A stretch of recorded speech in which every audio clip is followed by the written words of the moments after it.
Video games in the 1980s were defined in the arcades. Before a time where you could come home after school and boot up a console to play your favorite games, you had to pick up chump change and find your way to either some sort of fun center or bowling alley, and hope your parents would be willing to spend all of those miles and that gas money just for you to waste your possible savings at the arcades. Back in 1981, the gaming industry was very different. Most arcade games were centered on exact repetition and high score rankings. Home consoles were just getting their kicks with the release of the Atari 2600 a few years back, and the Intellivision being released just last year, and the ideal handheld was still a mystical concept as most were simple LCD screens. To most game companies, the arcades were where you made your earnings, and that could be seen with the success of Pac-Man, which made millions of children, teenagers, and young adults waste their chore earnings on Pac-Man. It was a huge success in both Japan and America, and many other companies wanted to jump on that success. Some tried manufacturing bootlegs of the game, some paid licenses to get games into their arcades or onto consoles,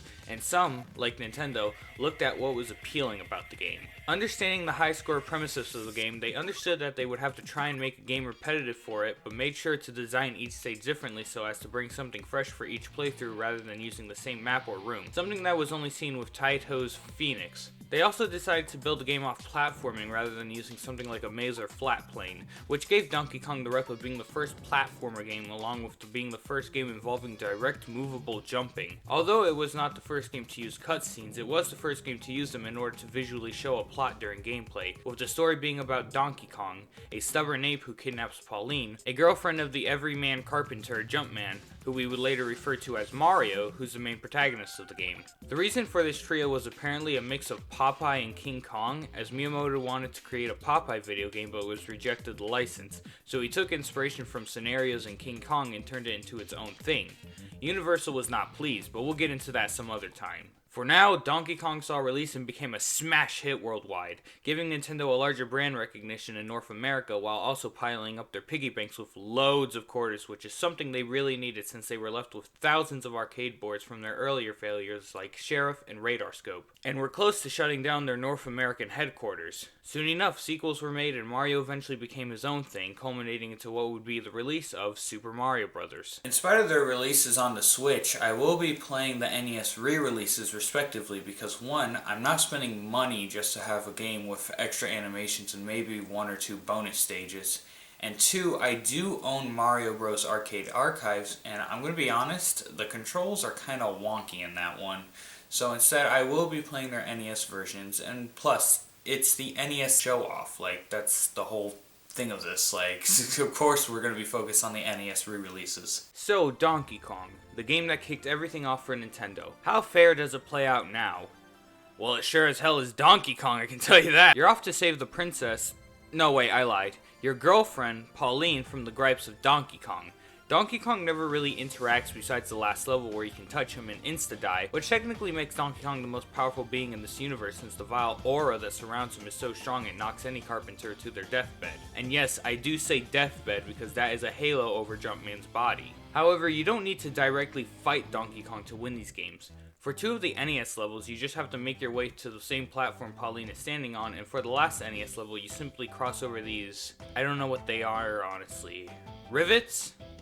These shits don't look like rivets, it looks more like a dish sponge. Each level has their own form of obstacles besides the fireball, which makes an appearance in all three of the NES levels. Donkey Kong's main weapon of choice and the shit he is best known for that still isn't in Smash Bros, the barrel, which you can roll down across the stage or toss straight down for a clear shot in the oil bucket, which brings out a fireball every time a barrel enters into it. He can also do these weird fucking diagonal throws, which honestly don't even bait me. For the second stage, there are springs which, no, can't be jumped on, and no, can't be destroyed. You can also get crushed by the rising platforms, but that's less of an obstacle and more of an OSHA violation. Your main way of getting past these obstacles?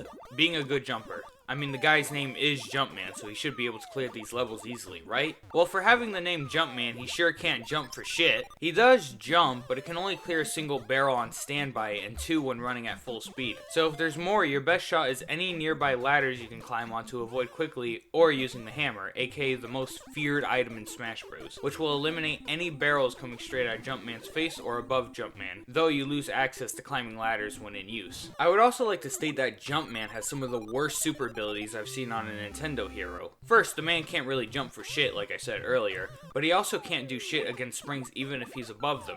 He's very slow moving, almost nonchalant about what's occurring, and the worst of it all is he can't take a fall for shit. Like, what is this? I've fallen farther on my legs from this kind of shit, and I wouldn't consider myself to be all that athletic or fit. Overall, it's Donkey Kong, a classic in the arcade and one that deserves to stay there. Though that doesn't mean you should forget about his fucking anniversary. Seeing the success of Donkey Kong everywhere, and I mean fucking everywhere, Nintendo, instead of milking this cow till it's on a skin skeleton, decided to jump ships and soon began working on two projects, the Nintendo Famicom's computer and a sequel to Donkey Kong. Now how in the hell would you have made a sequel to Donkey Kong? Though there was a story, it was very bare bones and it's an arcade high score system, not really much of a means to upgrade from that. Well, that's where you're wrong, bucko, because now the story revolves around Mario, and yes, that's Mario with an M, kidnapping Donkey Kong. Now this might sound like a Donkey Kong circus scenario, but no, instead we have this little scrub called Donkey Kong Jr. who now plays the role of being the playable character, having to go save his father from the clutches of Mario and Mario. Christ, two Marios and only a small chimp? We're gonna need some fruits around here to take out this mustachioed bastard. Much like Donkey Kong Jr. is a platformer revolving around 4 stages. And yes, all 4 stages do return from the original arcade version. Though, unlike the original Donkey Kong, there's less jumping involved besides like a few sections from 2 levels, and mostly revolves around climbing and coordination to avoid snap jaws, birds, and these electric balls. Not a big fan of this one. Donkey Kong Jr. feels even more slower with the exception of when he's climbing double-handed up or single-handed down, and he feels really heavy when jumping, like pressing down on the button through the whole jumping animation kind of heavy. Also doesn't help he doesn't know how to land for shit either. Really, the only thing I like about this one is the 3rd level. I just like electric computerish levels with beep boppy noise in the background, and doing this. I'm glad that the NES version manages to maintain all of the arcade stages even if that means a loss in the animations from the arcade game, but even still, this is the one game I rarely go back to. Even with the success of Donkey Kong and the mild success with Donkey Kong Jr., Nintendo was still eager to release another Donkey Kong arcade game. So just a year later, Donkey Kong 3 was released. Besides having Donkey Kong in the title and his character in the game, almost nothing is like the first two. No DK Jr., no Mario, instead we have Stanley the Bugman. No construction site, instead we are locked in some sort of greenhouse or a variety of greenhouses. No barrels, instead we have bugs, and no platforming, instead seeming to focus more on a shoot 'em up style of gameplay. This ain't Donkey Kong. How are you gonna have Donkey Kong in the title and have nothing to do with platforming or Mario? What kind of failed shooter reskinned as Donkey Kong game is this? Well, regardless of its gameplay overhaul from the first two, I still enjoy playing this one. There isn't really a main objective. Apparently the whole gist of the game is focused on racking high score points, which may sound silly since that was also the design behind the first two, but they instead added more prominence to it. Unlike with the slow moving critters and objects in the first game, everything is a lot more fast paced. Not only that, but you have a multitude of different enemies on screen that help you rack mad points when taking them out. Also, knocking Donkey Kong isn't the only way of winning, as taking out all of the bugs without losing your plants is another alternative option to win a course, further emphasizing the high score system. In fact, Donkey Kong doesn't even feel like a victory score, he feels more like a cop-out option for the player if they start running low on plants or the room is being scattered with various insects. But to win the other way, you simply have to blow gas up Donkey Kong's ass to either get him to climb up to the top, or climb high enough to get his head stuck in a beehive, in which case you clear the room and continue on to the next level. It's as basic as a Donkey Kong shoot 'em up is, but there was always something I liked about this game. I guess it's just the more challenging gameplay with the higher speed the game overall has. Stanley moves fast even when jumping or dropping, and he sprays at a pretty decent rate, even faster and stronger when using his golden spray.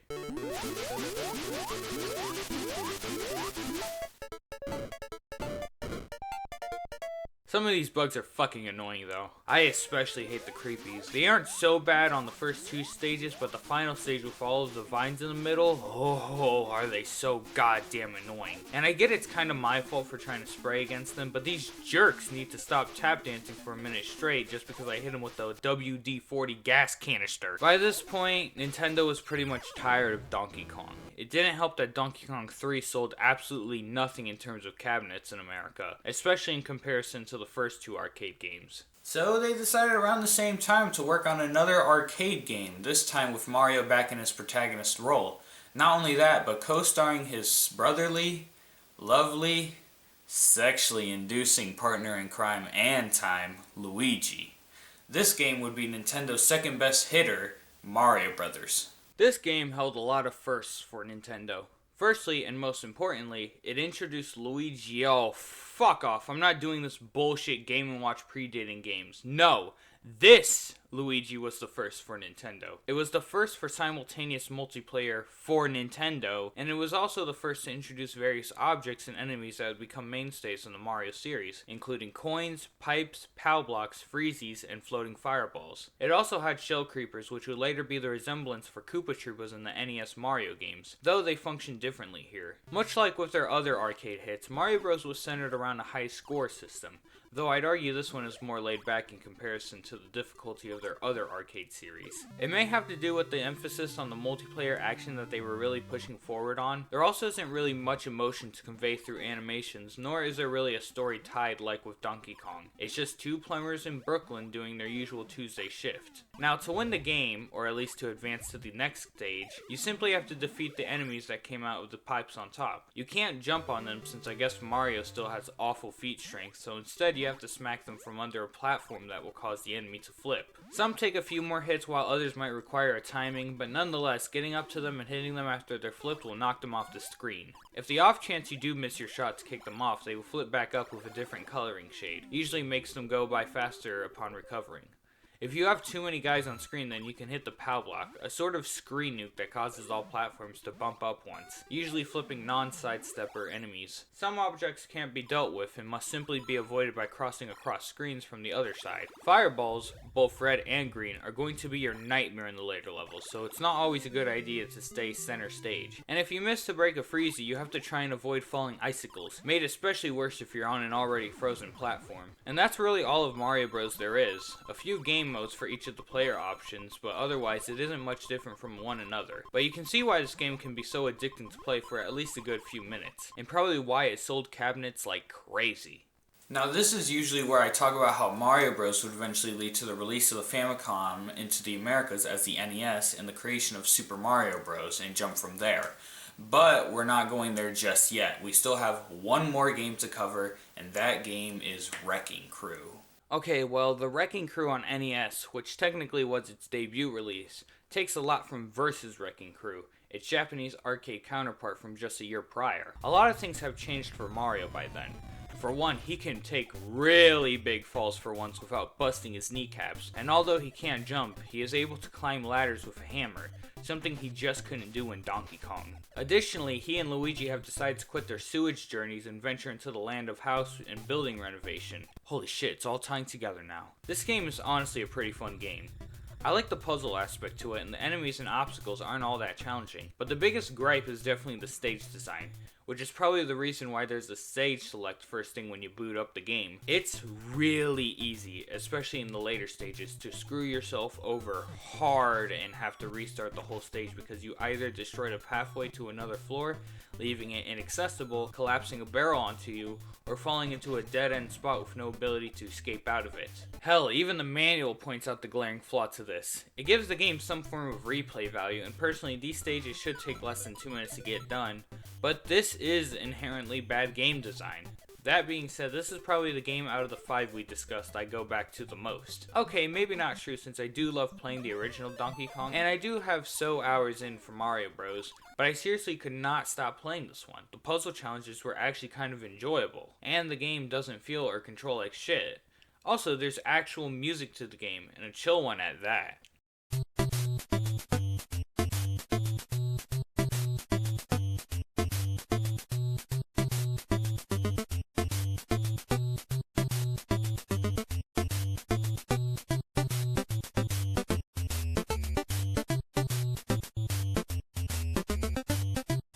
Well, at this point, there's only one path to branch to, and that would be to cover Super Mario Bros. And its later sequels down the line.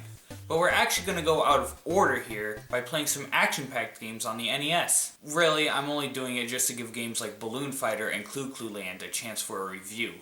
So I'll see you guys next week when we cover some action-packed games on the Nintendo Entertainment System. Until then, smoke grass, smoke giraffes, and smoke up that monkey ass.